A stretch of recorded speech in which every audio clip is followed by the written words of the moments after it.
Good afternoon, everybody. It's lovely to see you here, and to an honour to be your host for this Knoca call this afternoon. My name's Erica, and I lead the governance programme at the European Climate Foundation, and have been involved with Knoca. Well, helped to launch Knoca in the very beginning, and I have the pleasure today of hosting you since Graham is one of our panelists. But I'm sure he'll still make his presence felt. So yes, just as you can probably see, we're recording, but I think only the people who are spotlighted, which I guess is me at the moment, will be actually on the recording. So that shouldn't actually affect people in general, but just so you know. And yes, and so the subject of this afternoon is how to support Assembly members after the event. And the basic structure is going to be, as usual, just a presentation of the key aspects of the guidance from the wonderful Pete Bryant and Morten Friis, who are the authors, or two of the authors of the report. And I will introduce them properly in a moment. And then we'll be joined by Graham, the chair of Knoca and the third author, for discussion around the ideas and issues in the guidance. As usual, you're warmly invited to share your comments and questions in the chat, and we will do our best to respond. So on to the subject of today. Knoca, and I think probably everybody closely involved with assemblies, has come to realise that it's really, while the quality of the assembly process is very important for achieving impact, so is what happens afterwards. And we've put a lot of emphasis over the past couple of years about the importance of commissioners putting in place impact or follow-up strategies for after assemblies. But a lot of the focus of that has been on the public authorities that actually commission the assemblies, preparing themselves to receive the recommendations and to respond to them properly, which is clearly crucial. But I think we haven't given enough attention to the activities of one other very significant constituency once an assembly ends, and that's the assembly members themselves. And I think, again, one of the most common observations around assemblies has been that they are an incredibly rich and powerful experience for the people who take part in them. Assembly members tend to get very empowered during the process. They generally seem to very much enjoy being part of the process and feel enthusiastic to do more. Often they feel motivated about the recommendations themselves and indeed about the process. So they're real spokespeople potentially for the form of assemblies in this way of doing democratic exercises. So we know they can be really fantastic advocates, and they can cut through in a way that climate activists or policymakers and other people can't, because, you know, they're people like us. They speak in a normal way and in an authentic way. When I say people like us, I mean average citizens. But we don't tend to put anything in place to support them afterwards. And we maybe need to start thinking about assemblies as having a much longer tail and a need for follow-up from the point of view of both the participants as well as the people who would receive the recommendations. And so this is where the new Knoca guidance, supporting members after the Climate Assembly ends, how to nurture action, comes in.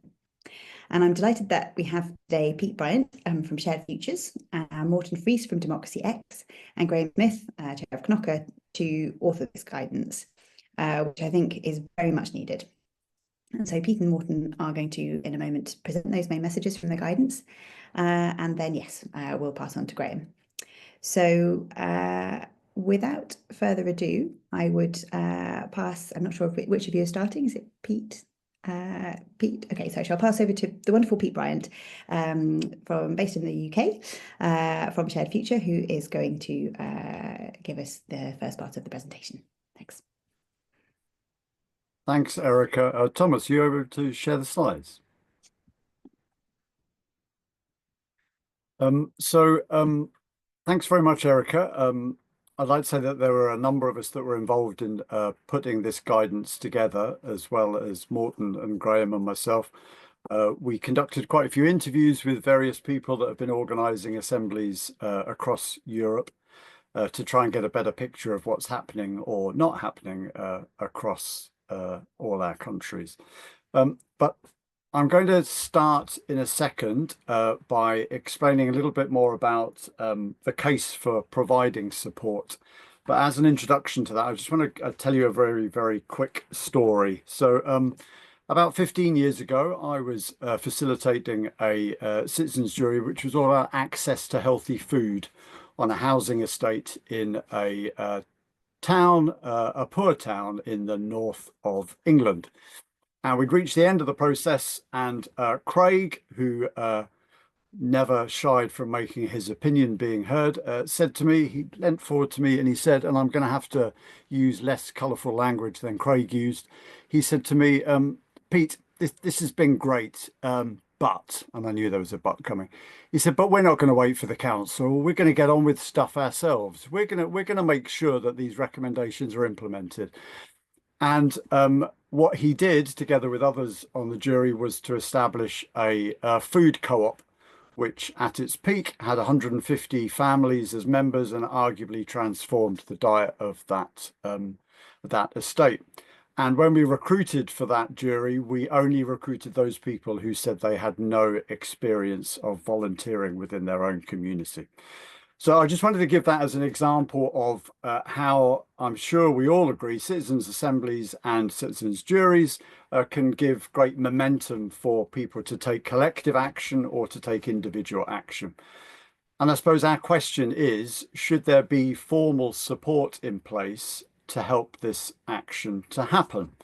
So some feel that, for example, the Irish government that has commissioned a number of very high-profile assemblies, their perspective is that, and quite legitimately, that there is no further role after an assembly has finished its work. Its unique legitimacy ends when the process ends. However, there are some of us who see that actually we're missing a trick if we don't support people to take action afterwards, after they've been through the experience of an assembly or a jury. Many of us see the unique role that they have as trusted messengers, especially in the context of such huge disillusionment with people in positions of power and politicians, and also as a vehicle for making sure that seldom heard voices are heard, especially in a climate change narrative where so much of the narrative is dominated by activists and skeptics and politicians and those who have had the benefit of access to quality higher education. I guess the other point is that action will happen anyway at the end of a citizens' assembly. Stuff will happen. It's whether or not we want to try to support that to get the best and realise the potential of assembly members. So action will happen inevitably. For example, people will be invited to meetings. People will be invited as assembly members. Can we have someone come to our meeting of XYZ? And also people will be invited to take part in media interviews. So can we have someone from the assembly next week to speak to the press? If support is in place, for example, paying people fees, for example, paying people's travel, for example, giving people support so they can talk through and think about in advance of those opportunities. If support is in place for those things, and we'll talk about this lots during this session, then we get the best out of people. In their absence, there is a danger in the absence of providing that support. I think what we've seen is that there can be a danger that those opportunities get taken up by those inevitably who have time, who have confidence, who have experience, who have social capital, who have had the benefits of access to an education. So lots of these opportunities then become dominated by a certain type of person, which can actually serve to then undermine some of the excellent work of an assembly.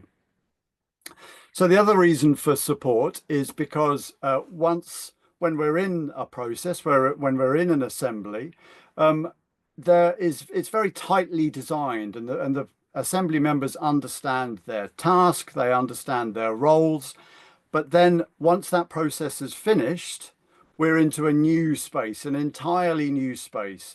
And so there needs to be some support for people to be able to navigate their way through that space. And part of that is about how, if they are going to work as a group going forward, how might they get the best out of each other? Morten. Okay, yeah, so cool. So that was the case for providing support. And now we're gonna dive into the different types of post-assembly actions. The first one, so we've identified 5 different types of action that assembly members can undertake after the assembly, and I'm gonna present them briefly here. So the first one might be the most obvious, so advocating for the assembly report and its recommendations by engaging with different actors or institutions to increase their understanding of the assembly and, of course, its reports and recommendation. And the second one is to hold those responsible into account. Slide, Thomas. So by playing a scrutiny role with the commissioner and stakeholders who are the object of the recommendation, citizens can either through formal or informal processes. So some climate assemblies has established more formal follow-up sessions or mechanisms that includes members.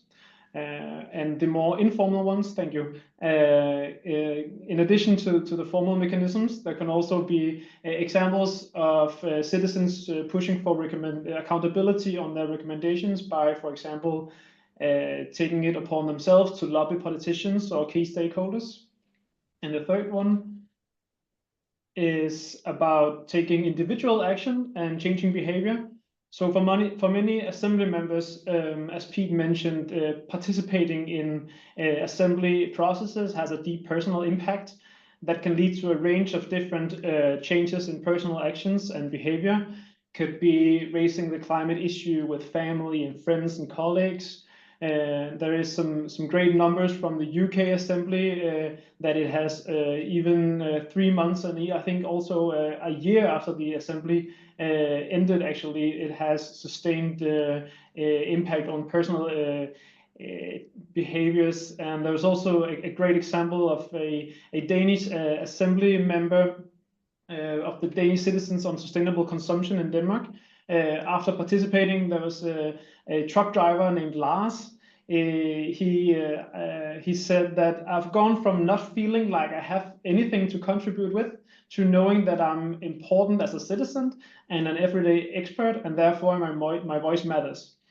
And what he actually did after participating was that he joined a local food cooperative. He bought an electric car. He chose not to fly on holiday, and he began having conversations with friends and family about these climate actions. So this was truly a transformative participant experience for him. The next one here is when members group together to stimulate collective action. So the transformative potential of participating in climate assemblies is also enabling a factor in people actually feeling that they are being listened to and valued, and the building of trust between the members. So the shared identity and the relationship that they gain it enables people with a stronger sense of collective empowerment and agency.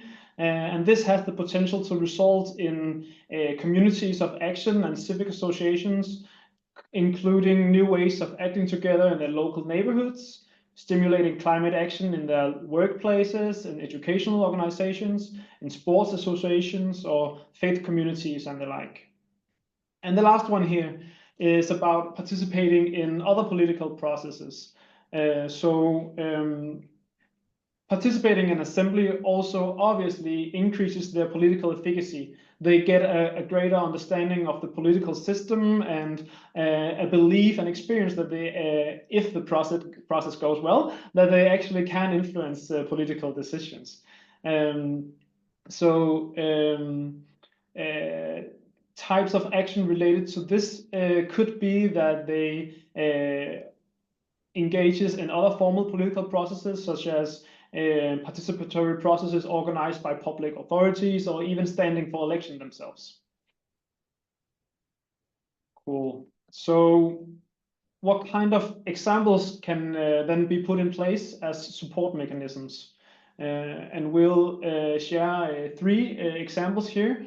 The first one is from Austria. It's the Association of the Austrian Climate Council of Citizens that you can just push 1-2 times more. Thank you. Yes. So during the Austrian Climate Assembly in 2022, a group of members decided that they would continue their work after the assembly, and thus they initiated the Association of the Austrian Climate Council of Citizens. This didn't happen by itself.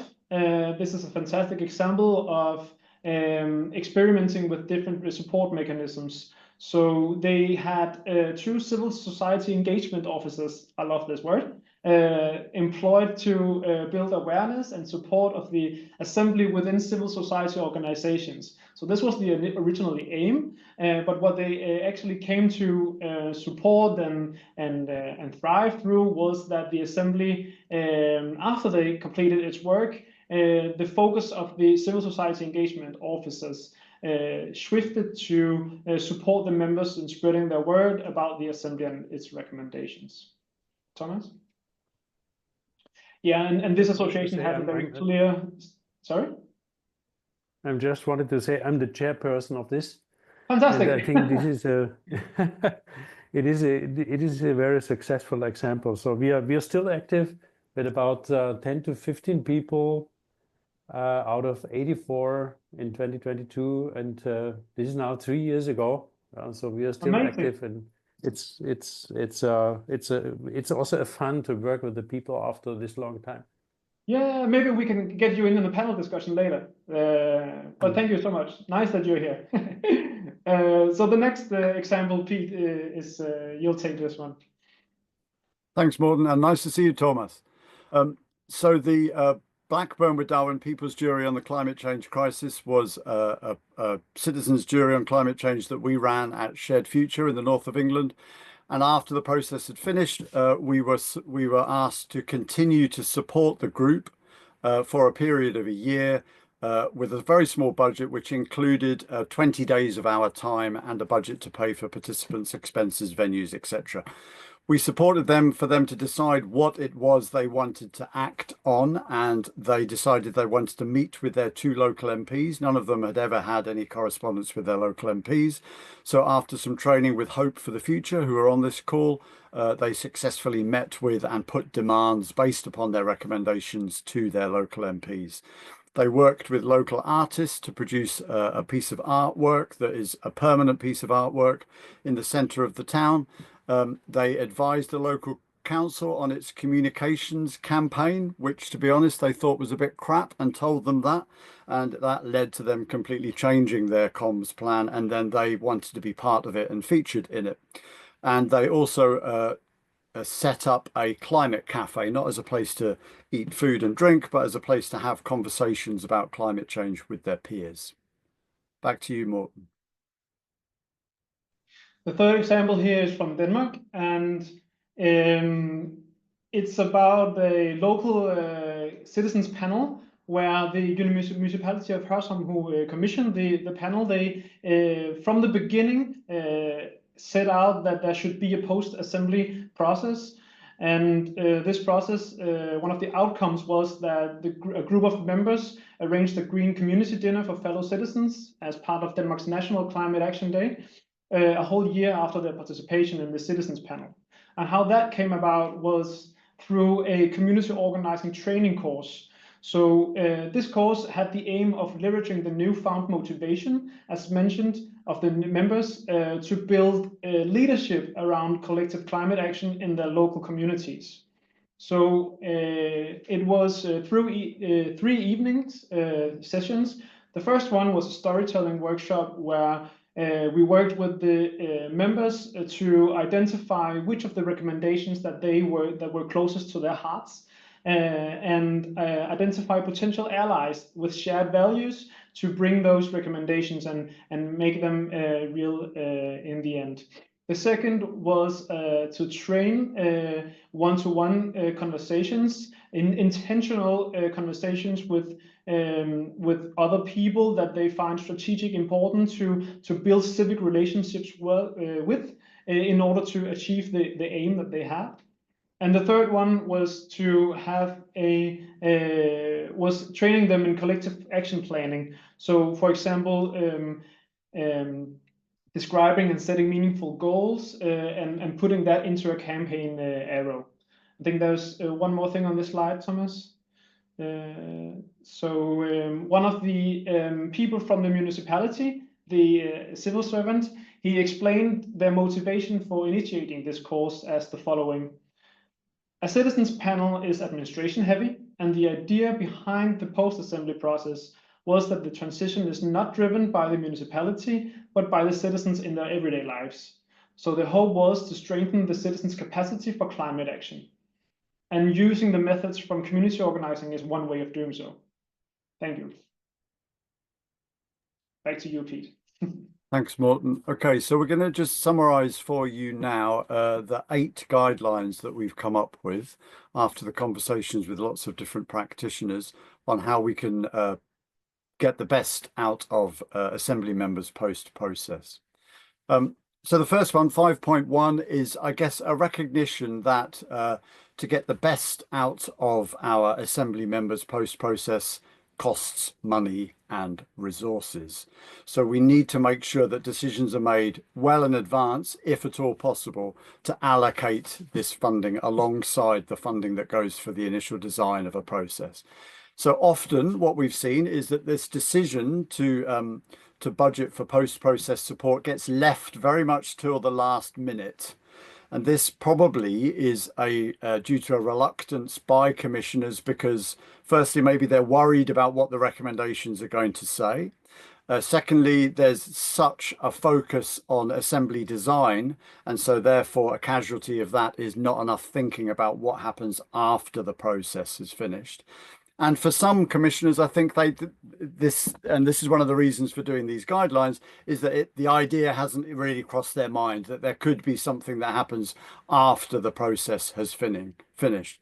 And this is problematic for the obvious reasons, but also because at the end of a process, we find that the motivation levels of our citizens are very, very, very high, but they quickly drop if they fail to see any action and any support and communication. So the key is to try to make sure that that action and support happens very, very quickly after the end of a process, and that resources have been identified well in advance. Our second guideline is about the need to empower Assembly members and to co-design with them. So as I said before, during an assembly, most people are very, very clear about their role and the goal of that part of the process, but they haven't had an opportunity to even think about whether or not there could be some kind of future role for them after the formal sessions have finished. So we suggest in this guideline that people should be gradually introduced to that thinking, maybe some way like 3/4 of the way through the formal part of the process, so that they're able to start thinking about that and thinking about their role potentially as citizens. We also think that it's quite important for people, if possible, to have the opportunity and the space to be able to consider what options for post-process action actually look like. And there is obviously a myriad of different directions, as Morten has started to summarize, that people could go in terms of post-process action. But it's important to make sure that we broaden that thinking so that everybody can see that there is something for them in post-process action, and it's not just about lobbying MPs, for example. Okay, thanks, Thomas. We also saw and heard from lots of practitioners, and this will come as no surprise, that we need to provide regular updates on progress to Citizens Assembly members. We all have seen the incredible dedication and motivation of citizens assembly members during the process. And I think we have an ethical duty really to respond to this by trying to keep participants updated about what is actually happening in response to their recommendations. Because there's a danger if we don't do this. If we don't do this, the assumption is that there is no action at all, that nothing has happened, that their recommendations are being ignored. But regular updates, we can see, helps people to understand that decision making and policy making can be a very slow process, but there's markers along the way which may reassure people that action is being taken and will still maintain their motivation. Morten. The fourth one here is about the specific methods and facilitation techniques needed in the qualitatively new state of moderating and operation that the post-assembly process is compared to the assembly. So within an assembly, the roles are clear. There are expected outcomes in the form of the recommendations. The rule of the game is quite apparent, and who has the authority to do what is evident. After the assembly has ended, the members find themselves in a whole new space with different rules, and this will also require different forms of support, which is more bespoke, iterative, and sensitive. So the specific knowledge and skills of the assembly organizers might not be necessarily those needed to support the different needs and types of action once an assembly has ended, which may call for different forms of support and thus relevant skills and knowledge. So the guideline here is to carefully consider if assembly organizers or the ones involved are in a position or have the requisite skills to provide the specific support needed, or if there is a need to bring in specialists in, for example, community organizing or community capacity building. And I have a few examples on this slide here. From Marshall Gann's book on community organizing. There's one picture more just to illustrate that this is some of the methods that you can work with for encouraging and enabling post-assembly climate action, which is completely different than the facilitation of a deliberation. So it's about training in leadership and organizing, relationship building, crossing shared values with interests and resources, and this is something else. Thank you. So yes, the fifth one, have a well-resourced plan for how to make post-process action inclusive. Ensuring diversity within the deliberative space is a cornerstone of deliberative climate assemblies, but all too often this support disappears after the assembly hands over their recommendations. So it's also important to have post-assembly processes to think in inclusion and diversity in this, and there's three ways of doing it, definitely more than, but those three could be that paying the assembly members for their involvement and any support for costs needed. The second one is to do some tailored support for participants ahead of and after meetings with decision makers and other public activities. And the third one is to offer external facilitation for the first few meetings of any group of former members that is established to help them develop inclusive and sustainable ways of working together. And here on the slide, I just have a quote from one of the one former assembly member who joined with other members for a self-organized meeting without any external facilitation. And she described her experience as, "I was easily talked over. The personalities involved meant my enthusiasm was dampened. If I had the confidence, I could have changed them, but I didn't." And we think that such an experience would lead to the withdrawal of any further involvement for many people. So taking some of these initiatives for ensuring inclusiveness is important. And then number 6 here is to recognize the risks. So as mentioned earlier, once an assembly has completed its formal work, we enter a new phase with different rules and roles. So it's important to take some time to think through the risks as well as the benefits of providing post-process support. And questions to consider could include if any group that emerges have the legitimacy to advocate for the assembly recommendations, or can they, as a group, draw new conclusions and make new recommendations, and then what kind of legitimacy has that? And if there is any risk of a post-assembly group selectively highlighting some of their recommendations over others, and if that's a problem at all. And then if citizens should be able to join, even though they weren't selected to be participating in the assembly in the first place.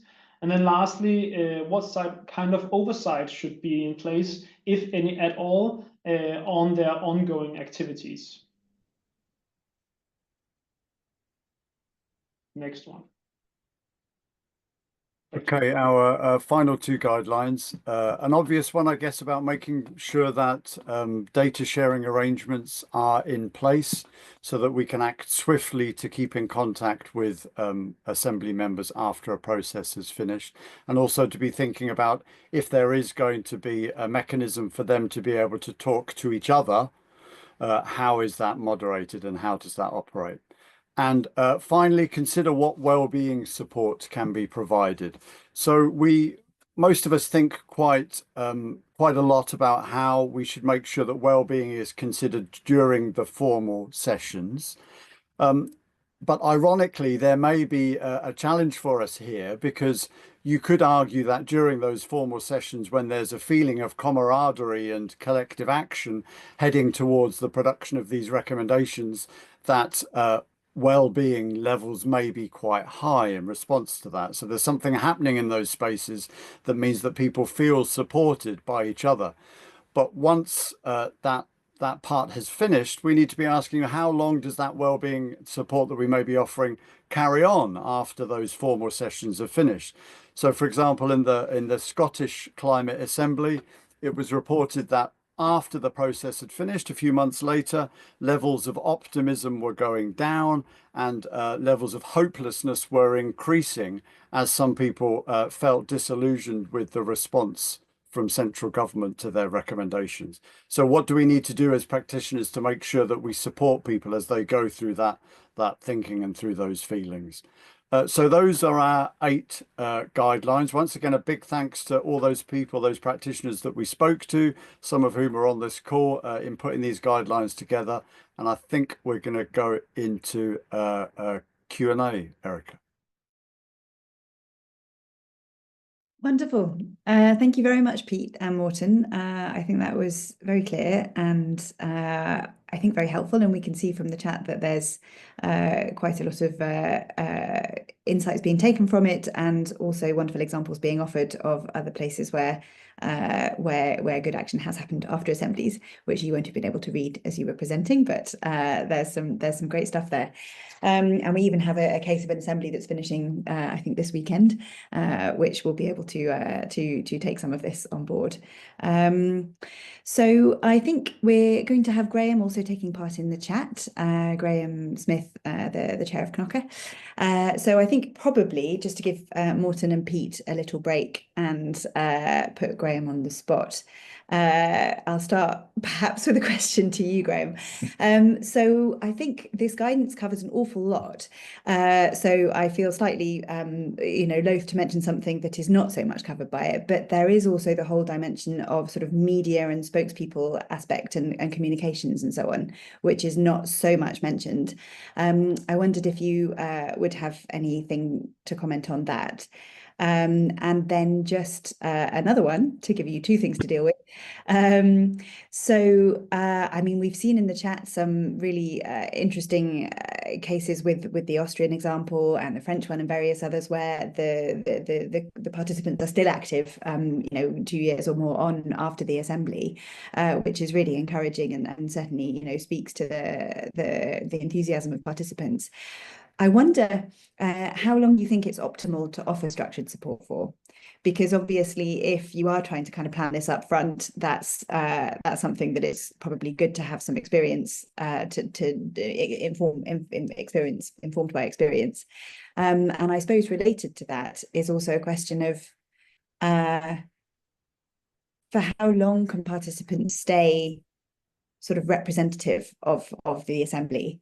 You mentioned just now, Morten and Pete, that the well-being perhaps diminishes over time, but also perhaps that, you know, the memories of what was discussed in the assembly, the validity of what was discussed in the assembly, etc., may sort of perhaps diminish over time. So any reflections on that? Thank you. Small questions, Erica. Thank you. The media thing, I think, is really interesting because obviously assemblies have got very different approaches to how to deal with the media anyway. So some have tried to, as well as they can, protect the assembly members during the process, whereas others are much more open and kind of to media engagement. And I guess the French convention is the one which always stands out with that. So there's already differences in the way that people are supported during that process already. I think the thing that I think that we need to do is to build people's capacity to do that engagement, and I think it was something that Morten and Pete made quite clear, was there is a real danger that a certain type of person will put themselves forward because they've got time, they've got some experience already. And that's not to denigrate those people at all. It's just that we want to make sure that I think it's really helpful to kind of get that diversity of experience. And I think one of the things that we shouldn't expect is that just because someone's been through an assembly means suddenly they've got the capacity and willingness and kind of enthusiasm to engage with the media. So I think this is an area in particular where specific training is needed. And I think Pete and Morten were being very open that that's not necessarily the training that can be provided by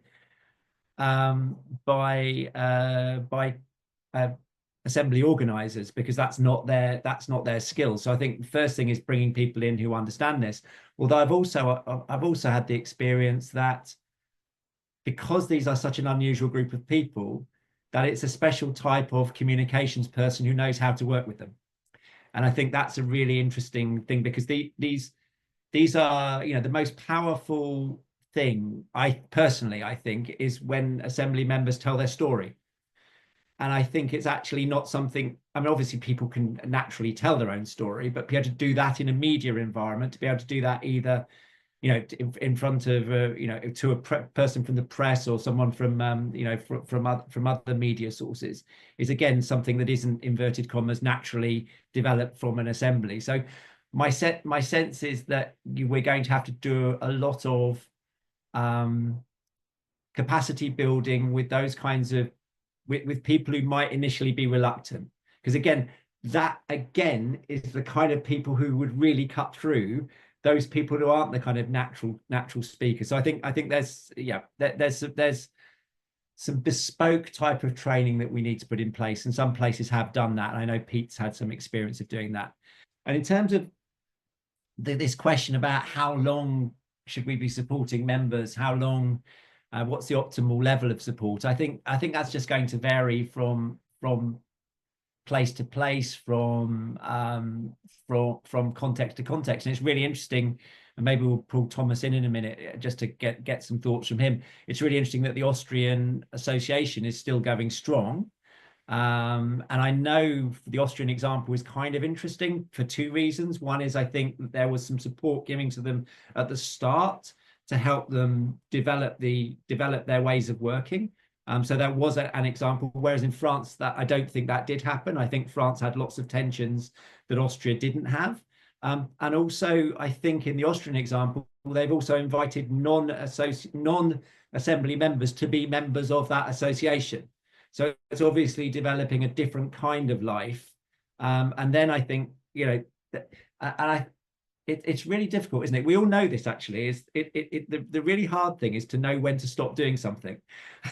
And I think so. I mean, I don't know what the answer is there, but certainly I think that what Morten and Pete were pointing to was this idea that at least early on we need to give people support, because the danger is this inclusive environment we've created disappears. And I think that's so for me the most important thing is early funding, and funding is timely funding, and funding and not just funding but support and infrastructure that is there ready for the citizens. I think many of us, what happens is, as was described, we're so excited about running the process, we suddenly think, oh, we need to support the members, and then of course several weeks, several months has gone, and that's difficult to get that enthusiasm back, I think. And I think we've all probably had that kind of experience. And I just wanted to mention just quickly one of the things we heard in the chat from Gwyneth, who sadly had to drop off the call. And this sounds like an amazing process. Isn't it always the case that you hear about something just as you've published a piece of guidance, someone says, oh, I've got a really good example here. But she was talking about an assembly that was actually purposely constructed for citizen action afterwards. And the idea was that it was organized by local enterprises rather than the local government, and they created action plans for the citizens and others to take forward afterwards, and have actually been really successful in getting a few £1 million from the National Lottery, and also kind of having infrastructure facilitators still in place to help that process go on. So I think that's a really interesting one, because in a sense, I think in our mind, we had the example of a commissioned assembly by a public authority, and then what happens? But actually, she's talking about a different kind of assembly organized from within civil society that starts from the perspective of we want to build action out of that. And I think that's a really interesting I think that's a slightly different beast, but I think it's really, really impressive. Sorry, I went on a long time. You're right. If you give me the microphone, I will talk for too long.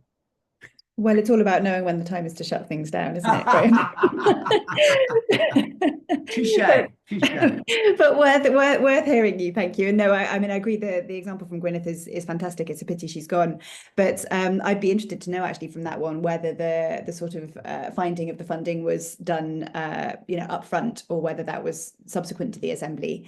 Because I see we have also Kostyantin in the chat asking whether there's possibility to create like a local budget where you could then do a participatory budgeting process to actually, follow up on activities subsequent to the assembly, which is quite an interesting idea.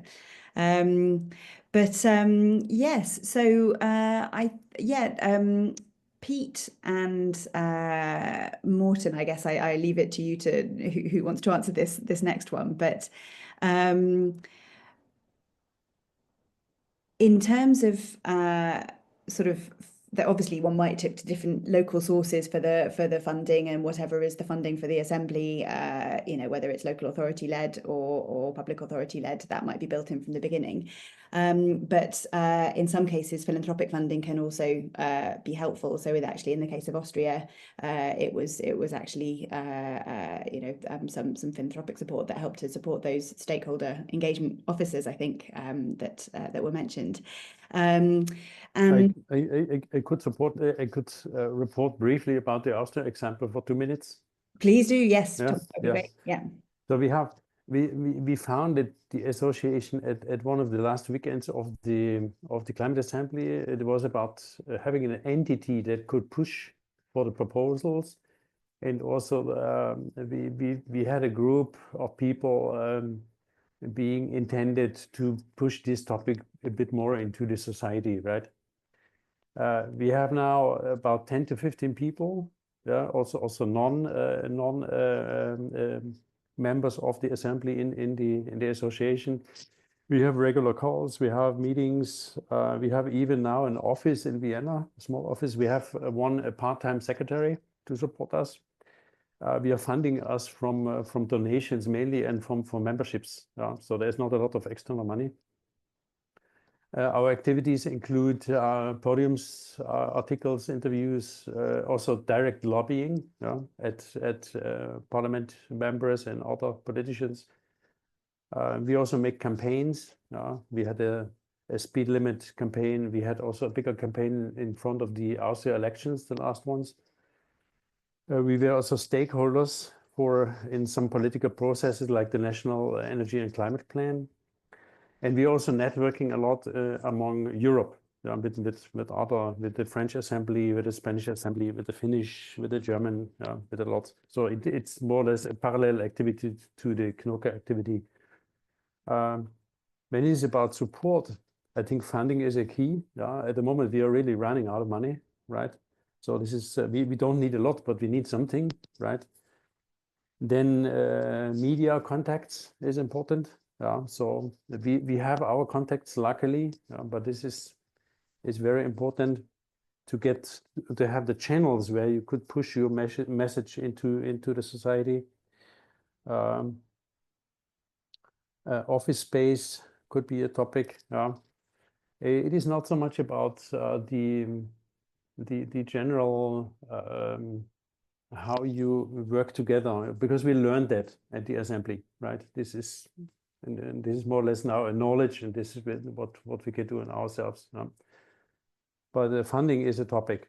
So I was last week at the European Economic and Social Council, also speaking about our activities. And these kind of activities we have to pay simply from our own pockets. Thanks, Thomas. Just one quick follow-up question to this extremely interesting example. In the eyes of those that you sort of work towards, do you think that the group is still seen as sort of representative of broader society, or is there a sense in which it's become now a kind of climate activist group of a different sort? No. This and we put a lot of effort in preserving this to position ourselves in a way that we are selected by lot, and we because of that we have a kind of independence, and we have also a kind of a neutral political stance, right? And this we put a lot of effort into this, and this is still, I think it is still the perception, right? I mean, the political discussion of the last 2 years brought us a bit into it made our life a bit difficult, because we had activists blocking, for example, highways with a big transparent showing, "Listen to the Klimarat." This is us, right? So we were brought into a kind of a maelstrom of issues here, but in general, I think when we speak to people, to normal people, we were seen as Klimaräte, climate assembly members, and we have still a good reputation. Reputation in that. Well done. Maybe if I can add a sentence, I agree what you said, Thomas. Sorry, Ines, I've been also in the kind of coordinating the Austrian Climate Assembly. The people who are now active, I would not say that these represents whole Austria anymore.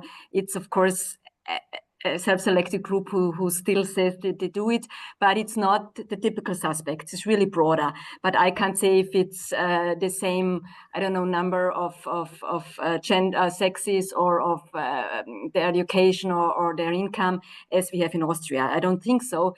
So I wouldn't say it's representative, but it's independent, as Thomas said. Yeah, and it's really, I would say, still quite broad and diverse. Yeah, thanks. Yeah. Great. So I'd like to quickly go back to Peter Morten. Can I just jump, Erica, can I just jump in? There's something actually which I think might be just worth Pete mentioning, because this is something we learned about recently in its example from one he worked on in Bude, which actually is about the self-care, about continuing need for care, Pete, do you want to talk about that example? Because one of the things that once assembly members are out there, they're actually politically vulnerable as well. And we haven't really, we need to think when we're talking about risks about some of this as well. Pete, do you just want to talk a little bit about what happened in Bude just for a second? Sorry, Erica, I just think it's kind of interesting. Yeah, fine. Thanks, Graham. So we ran a process in Bude, a citizens' jury on sea level rise. It's the most vulnerable place to sea level rise related to climate change in the whole of the UK. So we ran a process there and produced a set of recommendations. And it's a fairly small town, so there's 10,000 people here, so a lot of people know each other. So it's harder to ensure anonymity around a process, and quite a few of the participants experienced some negative attention online and through social media and so on, and that led to some of them deciding that they didn't want to have any more anything else to do with any ongoing work that the citizens jury was going to do. So so that might have meant, personally quite a difficult experience for participants. So we do need to think about what kind of support those people should have, and about talking these kind of risks through at the start of a process rather than it just kind of happening ad hoc, I think is what we're trying to get across through the guidelines. Is that all right, Graham? Yeah, thanks. Sorry, I just thought it was interesting because it's very recent. Yeah, no, very interesting. There's a really good question from Nico in the chat, which I'll just read it out, Nico.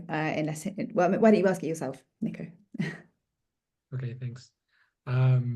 Just I would like to hear your comments, folks, on the possible tension I see. Maybe you share it between the movements to solidify climate assemblies as permanent institutions versus these efforts of supporting members after the assembly. As the example I write is like a permanent CA would be a good way to avoid this representativity problem that Thomas was discussing, for instance. What are your thoughts on this?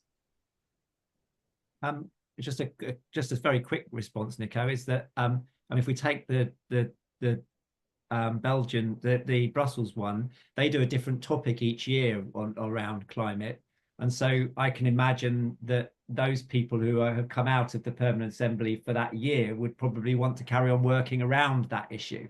So I don't think they're necessarily in tension with each other. I think there's in some ways, though, actually knowing something's is permanent. You know that each year you've got to put in some support. So I'm not sure there's a tension there. I think it's a quite an interesting potential synergy.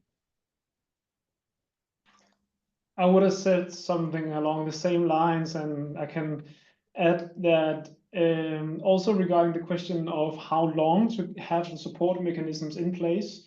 It always comes down to what's the purpose of the support mechanisms. So when you look at it from a more collective action point of view, if these are people seen as potential agents of change to initiate and help the changes needed in the broader society to go about, then of course you can have both permanent assemblies happening.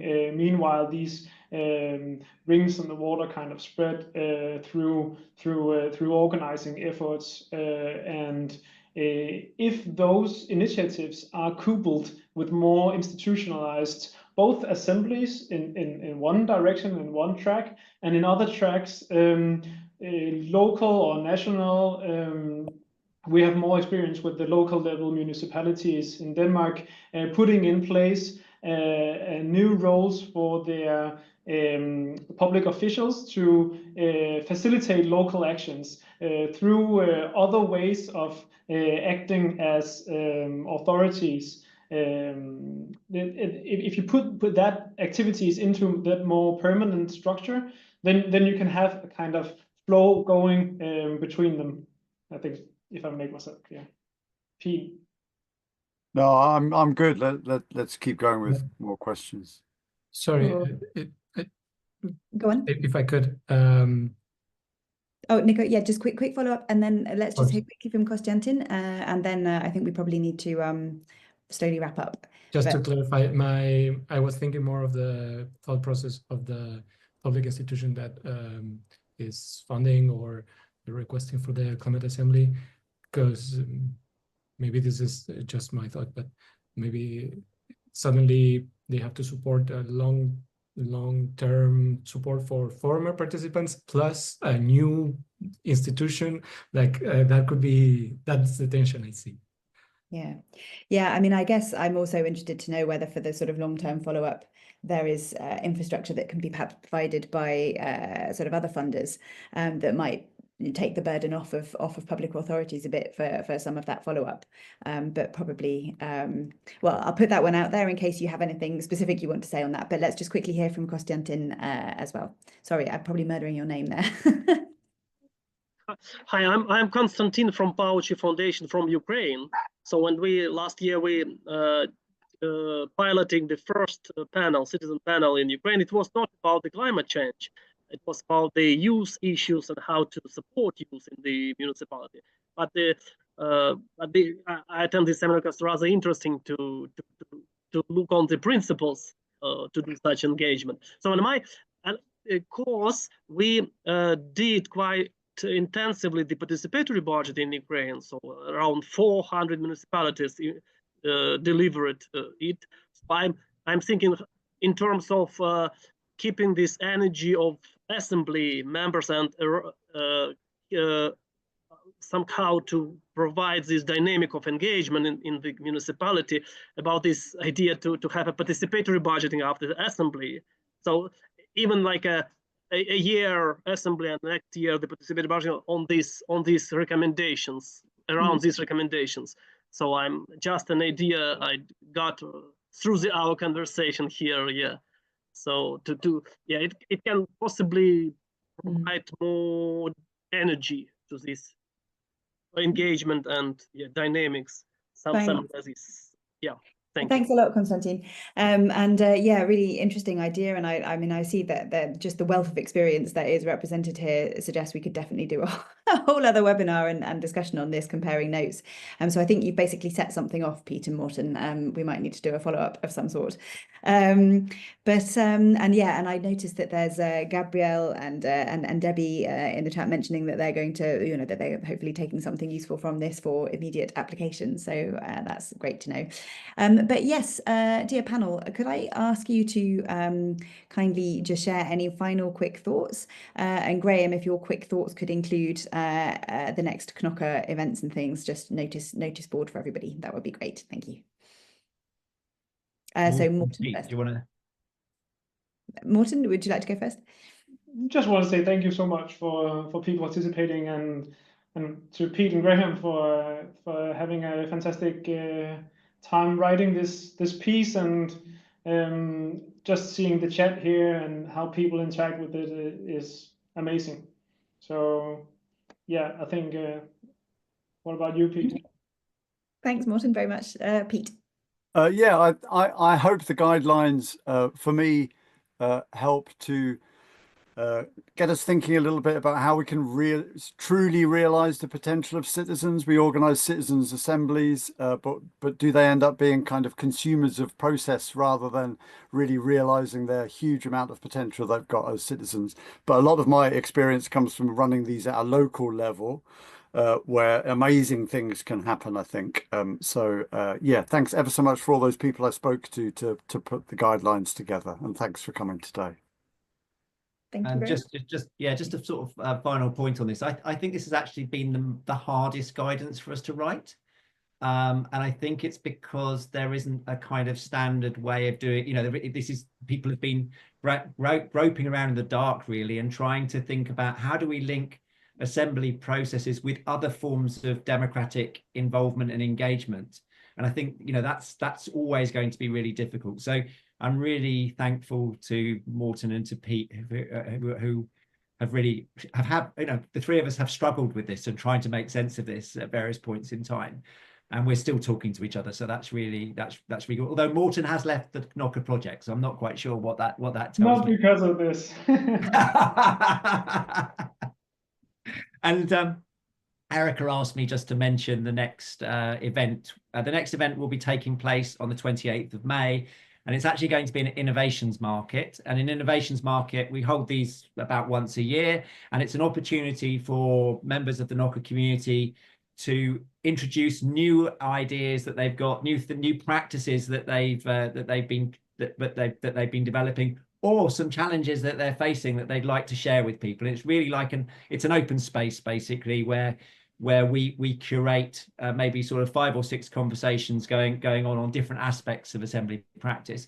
There's a news item that's just gone out. I think it's just been put onto the chat as well. And please, we're inviting you to propose short sessions for that innovations. So those of you who have been writing some interesting notes about some of the emerging practices around post-assembly support, or even to have a discussion around the relationship between participatory budgeting and citizens assemblies, we'd be really pleased to host any of those ideas. So please do follow the link and put some proposals together. The last innovations market we had was absolutely fantastic. We managed to have 10 different groups working on different things, and so it's a real chance for us to explore sort of emerging areas together. So look forward to that.